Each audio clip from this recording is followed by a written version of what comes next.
Hi, this is Jaya. In this video, we shall see the summary of Running in the Family by Michael Ondaatje. Sri Lankan born author Michael Ondaatje's Running in the Family, which was published in 1982, is a memoir with many magical realist and stream of consciousness elements. It also includes poems and travel materials, including travel essays, personal narratives, and maps. It centers on the author's father, Mervyn Ondaatje. According to the interviews with Ondaatje, the memoirs, in his attempt to better understand the man he hardly knew, but who, nevertheless, shaped his identity. The material in Running in the Family comes from Ondaatje's trips to Sri Lanka in 1978 and 1980. His most famous work is The English Patient. Ondaatje's themes include the fallibility of memory, the necessity of community, and the overwhelming force of certain societal obligations. The memoir begins with the author, now living in Canada, relaying a dream he had about his father's death in Asia. The dream reaffirms his trip to Ceylon, that is Sri Lanka, which he happened to plan weeks before the dream. His ultimate intention for this trip is to come away with a greater understanding of the forces that built the man he currently is. In each of the 7 chapters, Ondaatje may present a personal essay, followed by a historical report on a major institution of the island, such as the governor's house, which he discusses in the second part of the first chapter, Asian Rumors. Ondaatje explores the island territory with his sister Gillian, a professional researcher. He talks with his other siblings, Janet and Christopher, who help him to remember certain aspects of their childhood.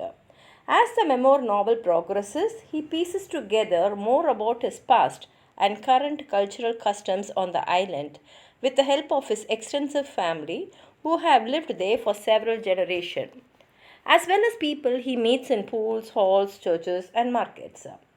In the second chapter, Ondaatje reviews how his parents met. He details his upper class life as British colonizers. He analyzes the rifts in their marriage, particularly his father's alcoholism. As an 18-year-old, Mervyn says he has been admitted to Queen's College in England. His family is thankful for the success and sends him over to live in England. 3 years later, around the time he should be graduating, the family discovers that Mervyn was never admitted to the college.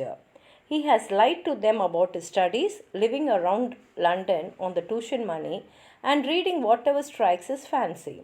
His family is going to confront him, but he pacifies them by informing them that he is engaged to the prestigious young lady K. Rosleep. He returns to Sri Lanka, where his parents are horrified to discover that he is actually engaged to the rather ordinary young woman Doris Gratian, who would become the author's mother. The third chapter, Don't Talk to Me About Matisse, most resembles a travelogue. Ondaatje reviews in depth the landscape and history of Sri Lanka. In prosaic prose, he documents its famous flowers and ecosystem that inspired artists such as the French painter Matisse. His family was part of the first colonizers arriving in the 1600s. Growing up, Ondaatje knows his family's name is important and is full of a rich history. He recalls walking by the church and seeing his family's name in one of the memorable plaques. Ondaatje recalls the kinds of animals that would break into the house, from birds and bats to dogs and snakes. He had a natural urge to document them, whether through voice recordings, drawings, or writings. In one subsection, How I Was Bathed, Ondaatje and his family are eating their favorite meals.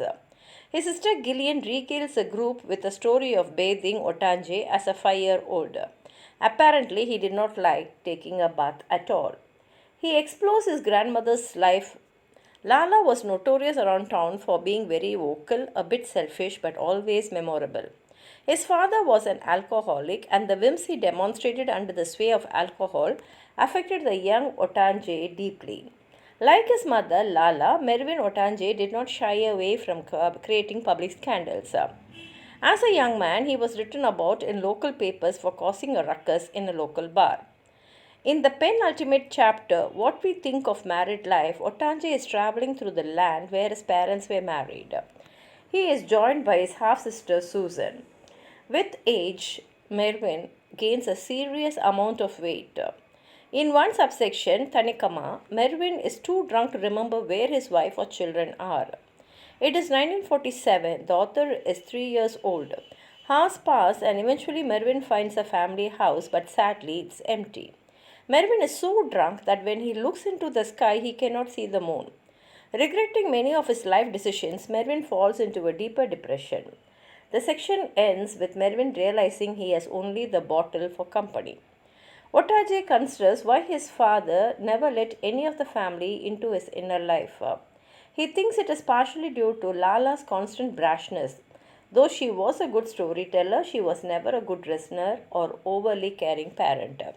Otaje thinks if he did allow someone to get close to him, that someone could have helped him through his depression and alcoholic dependency.